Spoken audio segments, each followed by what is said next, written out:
So I have a Redcat RDS. Started noticing some weird coincidences. Now, I already swapped out the servo, so I can't test the theory on what the servo is.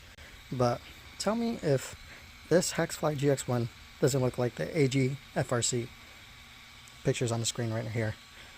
And then, look at this 10BO60 RTR. That's a hobby wing. It's not censored. I'm guessing this 3300 kV 3652 is some type of hobby wing as well. But also, check this out on the remote. It's FLYSKY. Isn't it crazy that all this stuff comes on an RTR? So I'm guessing that servo is probably like a specific Agfrc made for the chassis, because I did have to like trim the chassis down there to make it fit a little better, because it's a slim mount.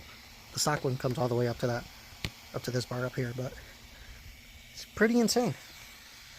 I have this thing pretty dialed too, which is pretty cool. So also, what some people don't know is if you look at this front suspension design, it's pretty much the same thing as a Yokomo, but with direct drive steering rather than the way they come. But this has like adjustable Ackerman and stuff like that. Kind of crazy, man. Redcat really outdid themselves with this car. I'm surprised it doesn't get as much love as the other brands for the RTRs. Hell, I entered my first comp and came in 3rd place yesterday.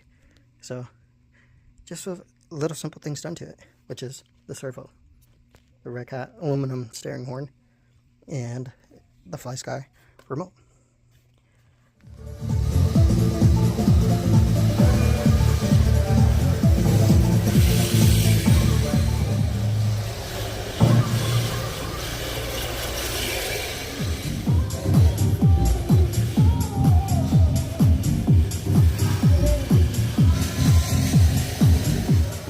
If you guys are interested in anything that you've seen in this video, the links will be down in the description below. And with that, I'll catch you guys on the next one.